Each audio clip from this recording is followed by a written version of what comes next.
Today we'll talk about aggregate demand and supply, based on Chapter 10 on the book Macroeconomics for Today, 9th edition by Irvin B. Tucker.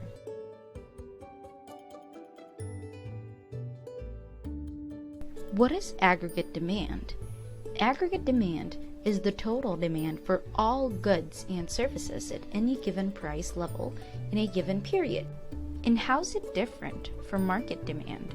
Market demand is the total quantity demanded across all consumers in a market for a given good or service. To have a better comparison, let us take a look at both aggregate and market demand curves side by side. The aggregate demand curve shows the relationship between the price level as seen on the vertical axis and the real GDP on the x-axis. Maybe you're wondering, why the real GDP? Why not just put aggregate demand on the x-axis? Well, that is because the real GDP represents the quantity of all final goods and services purchased at a given time. Therefore, it represents the total or aggregate demand in an economy. Since we are talking about all goods and services, we use the CPI, or the Consumer Price Index, which is a measure of the overall price level of goods and services. So aggregate demand is a macroeconomic concept, as it talks about the economy as a whole. The illustration on the right, or the market demand, is a microeconomic concept, as it shows the relationship between the price of a good, in this case the price per Blu-ray, and the quantity demanded for only that specific good. Now, like the traditional market demand curve for a specific product, the aggregate demand curve is also downward sloping. To take a closer look, as the price level increases, the real GDP decreases and vice versa. At point A, the price level is 300 and the real GDP is at 8 trillion. As we move to point B, where price level decreases to 200, the real GDP increases to 12 trillion. This is because at a lower price level, people will buy more goods and services and begin to buy less and less as the price level increases, all other things held constant. Now, why is the aggregate demand curve downward sloping? There are three reasons for that: the real balances effect, interest rate effect, and the net exports effect. Let's start with the real balances effect. When prices fall, purchasing power rises and people are more willing and able to spend. Suppose you have $500. With this amount, you can buy 5 weeks worth of grocery. If the prices fall by, say, 20% and the products become cheaper, your purchasing power goes up because now you are able to buy 6 weeks worth of grocery with the same $500. Now say there's an inflation and the price level goes up. The purchasing power, or in other words, the real value of your fixed value financial assets, such as cash, decreases because you can now only afford fewer goods with the same amount. This causes lower consumption and thus lower real GDP. This effect of price level on real consumption is called the real balances effect. The second reason for the shape of the aggregate demand curve is the interest rate effect. One key assumption of the aggregate demand curve is that the supply of money available for borrowing remains fixed. A high price level means people must take more dollars from their wallets and checking accounts in order to purchase goods and services. Therefore, at a higher price level, the demand for borrowed money to buy products also increases and results in a higher cost of borrowing, that is, higher interest rates. Rising interest rates discourage households from borrowing to purchase homes, cars, and other consumer products. Similarly, at higher interest rates, businesses cut investment projects because the higher cost of borrowing diminishes the profitability of these investments and lowers real GDP. Thus, assuming fixed credit, an increase in the price level translates through higher interest rates into a lower real GDP. The third reason is the net exports effect. Whether domestic goods have lower prices than foreign goods is another important factor in determining the aggregate demand curve. Higher domestic price level tends to make domestic goods more expensive than foreign goods, and imports rise because consumers substitute imported goods for domestic goods. An increase in the price of domestic goods in foreign markets also causes exports to decline. As a result, the net exports component of real GDP decreases, and the real GDP decreases as well. This condition is the net exports effect. As was the case with individual demand curves, we must distinguish between changes in real GDP demanded, caused by changes in the price level, and changes in aggregate demand, caused by changes in one or more of the non-price level determinants. Once the ceteris paribus assumption is relaxed, changes in variables other than the price level cause a change in the location of the aggregate demand curve. These demand non-price level determinants include consumption, investment, government spending, and net exports. Recall that GDP equals consumption plus investment plus government spending plus net exports, and therefore any change in any of these components changes the real GDP and alters its position in the aggregate demand curve. Let us look at this illustration. At the price level of 200, the real GDP level is 12 trillion at point A on 81. An increase in one of the non-price level determinants, consumption, investment, government spending, or net exports, causes the level of real GDP to rise to 16 trillion at point B on 82. Because this effect occurs at any price level, an increase in aggregate expenditures shifts the aggregate demand curve rightward. This might be that consumers have become more optimistic about their future, and their consumption expenditures have risen. Another cause might be the tax cut, which increased people's take-home income or disposable income, and consumer purchases increased at each possible price level. Or possibly an increase in business optimism has increased profit expectations, and the level of investment has risen because businesses are spending more for plants and equipment. The same increase in aggregate demand could also have been caused by a boost in government spending or a rise in net exports. Conversely, a decrease in aggregate expenditures shifts the aggregate demand curve leftward.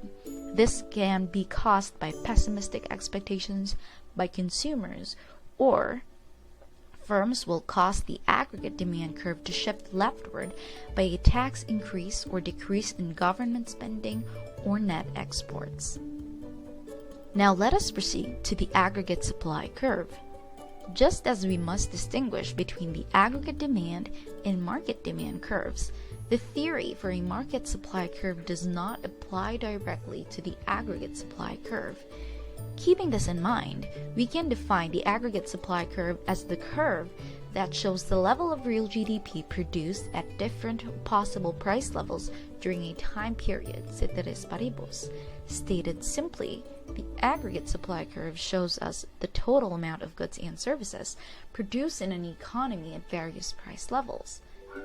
Given this general definition, we have to talk about two opposing views: the Keynesian horizontal aggregate supply curve and the classical vertical aggregate supply curve.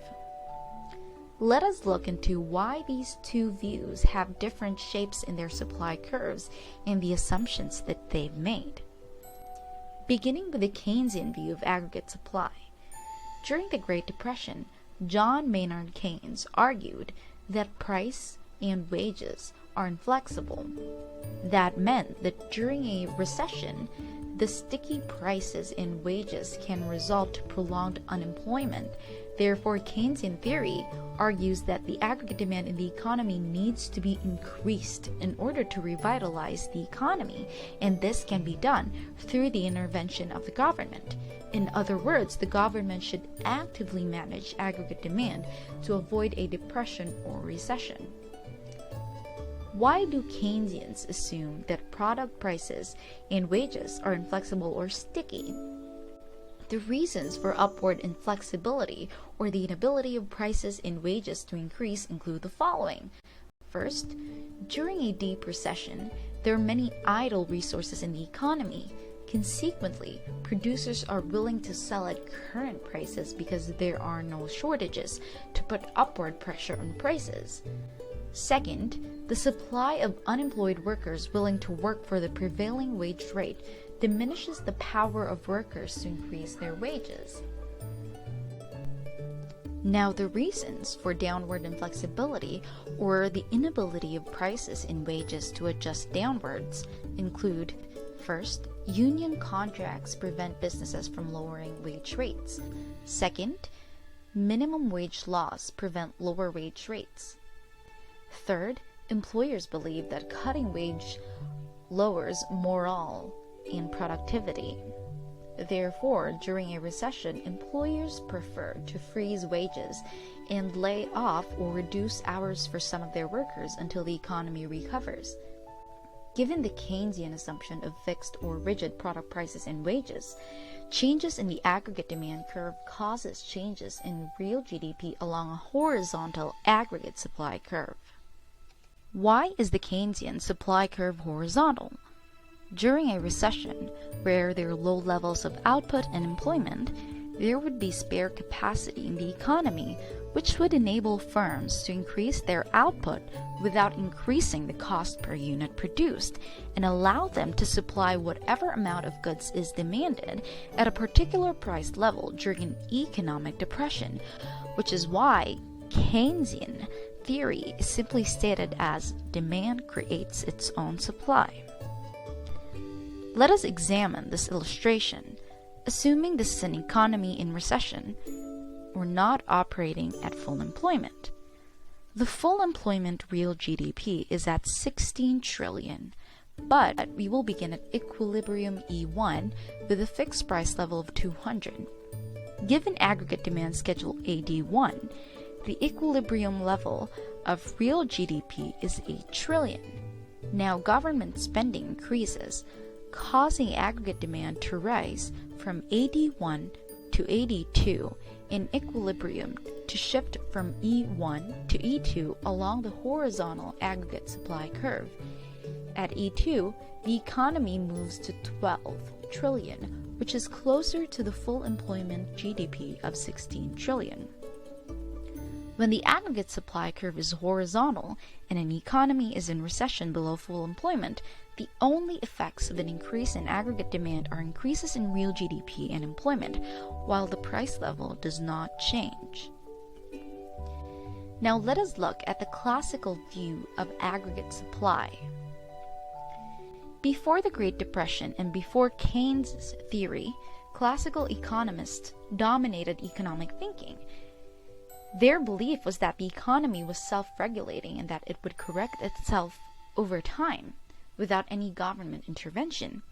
The classical economists believed that the forces of supply and demand naturally achieve full employment in the economy because flexible prices, including wages and interest rates in competitive markets, bring all markets to equilibrium.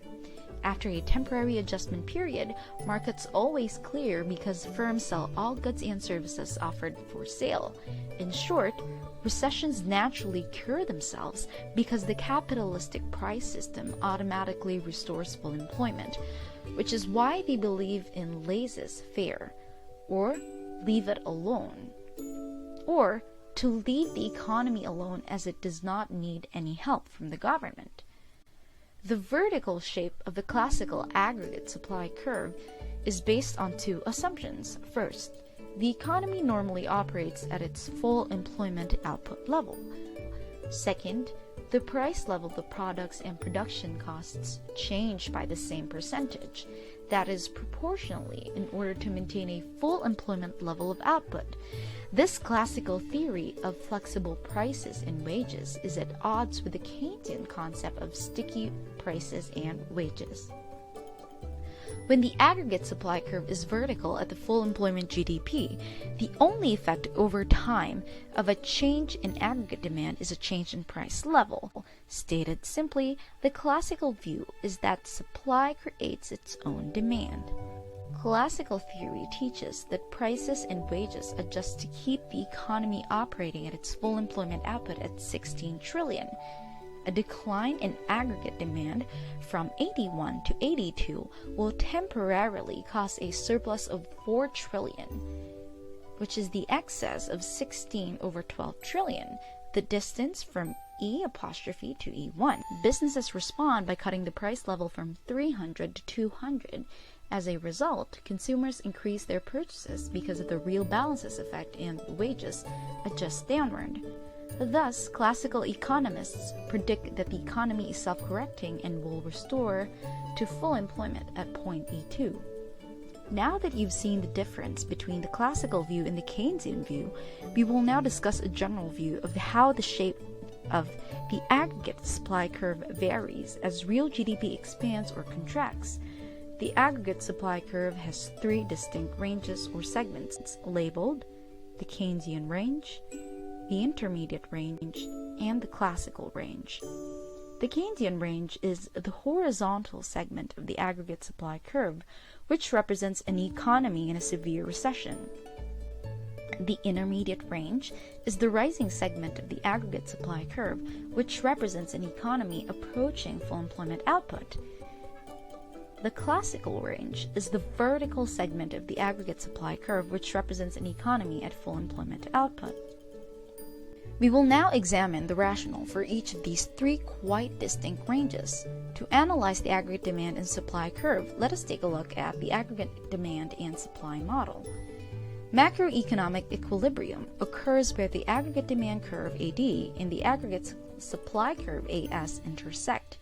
In this case, equilibrium E is located at the far end of the Keynesian range, where the price level is 200 and the equilibrium output is 8 trillion.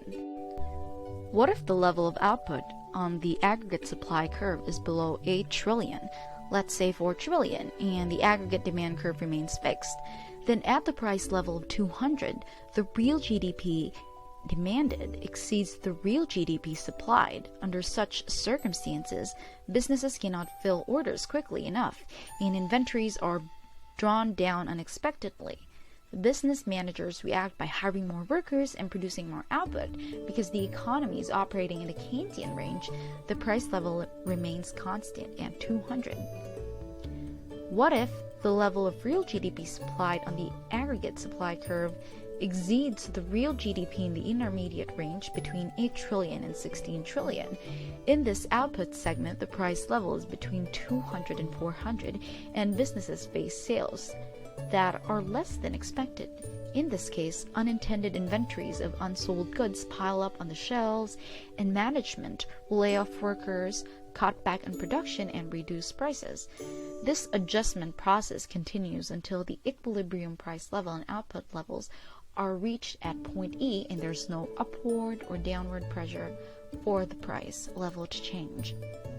Here, the production decisions of the sellers in the economy equal the total spending decisions of buyers during the given time period. The next step in our analysis, therefore, is to shift the aggregate demand curve along 3 ranges of the aggregate supply curve and observe the impact on real GDP and price level. The effect of a rightward shift in the aggregate demand curve on the price and output level depends on the range of the aggregate supply curve in which the shift occurs.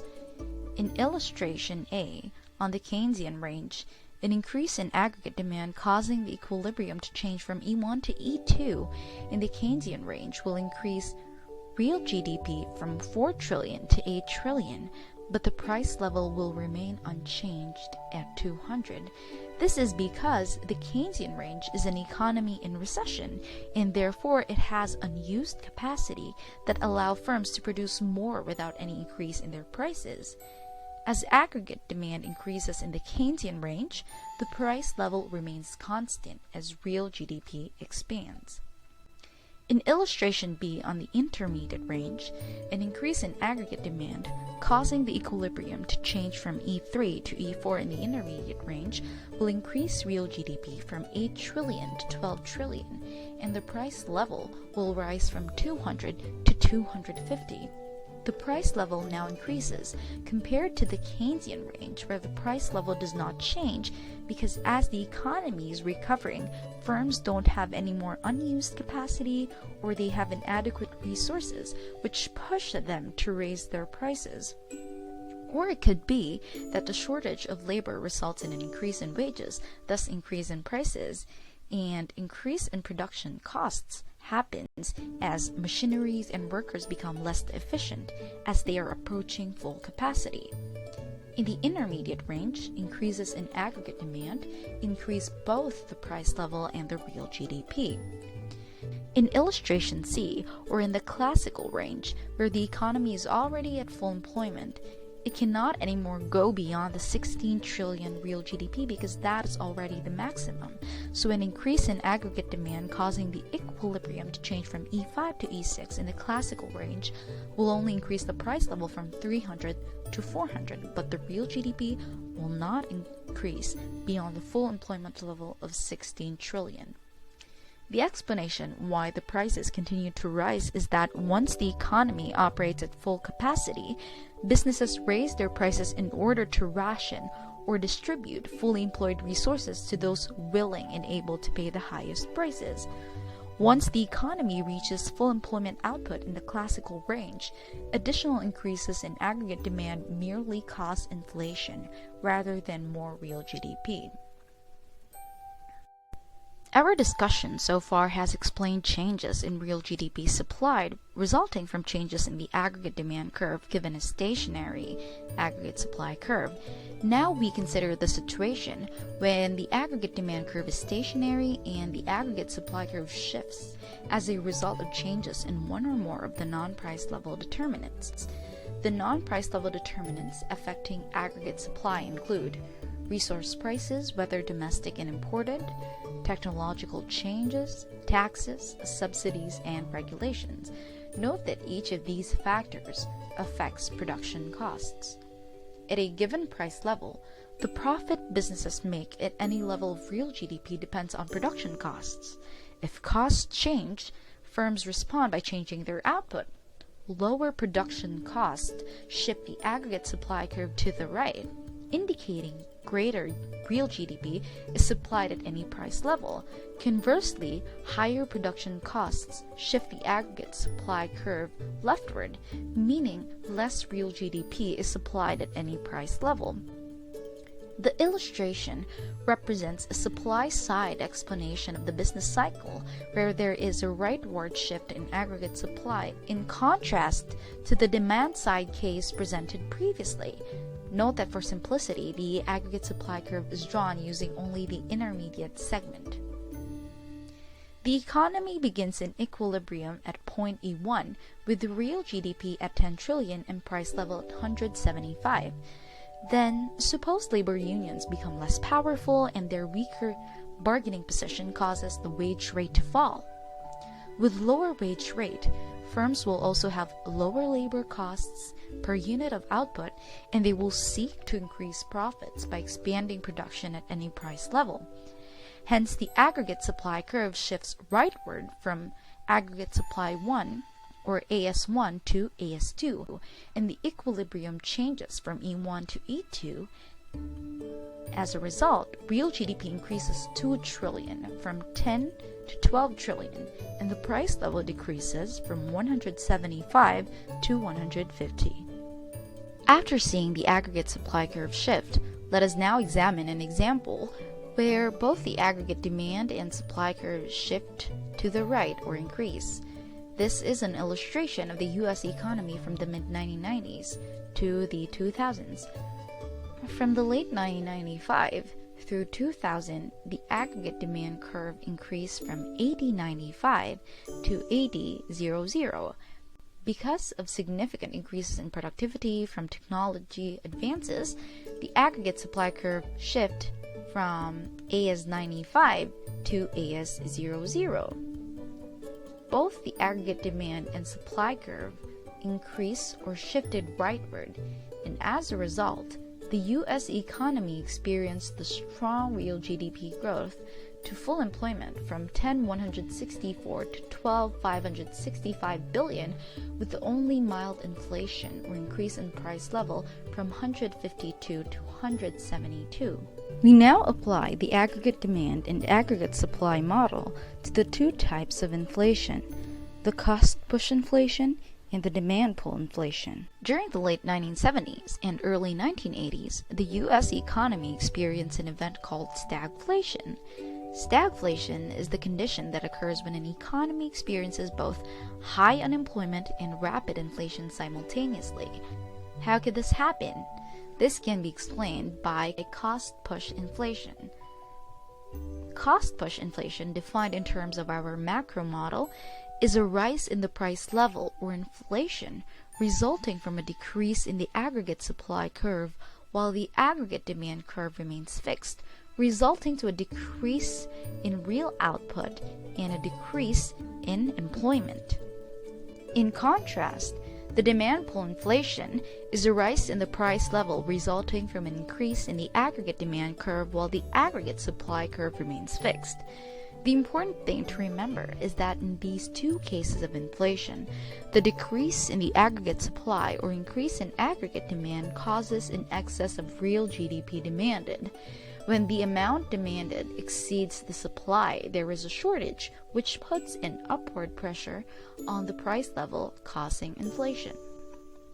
Let us look at an example of cost push and demand pull inflation in the U.S. economy. In illustration A, or cost push inflation, the increase in oil prices in 1973 caused the aggregate supply curve to shift leftward from the aggregate supply curve 73 or AS73 to AS74. As a result, real GDP fell from 5,418 billion to 5,390 billion, and the price level, CPI, rose from 44.4 to 49.3. This combination of higher price level and lower real output is called stagflation. In illustration B, demand pull inflation is inflation that results from an increase in aggregate demand beyond the Keynesian range of output. In this illustration, the government spending increased to fight the Vietnam War without a tax increase, causing the aggregate demand curve to shift rightward from aggregate demand 65 or 8065 to 8066.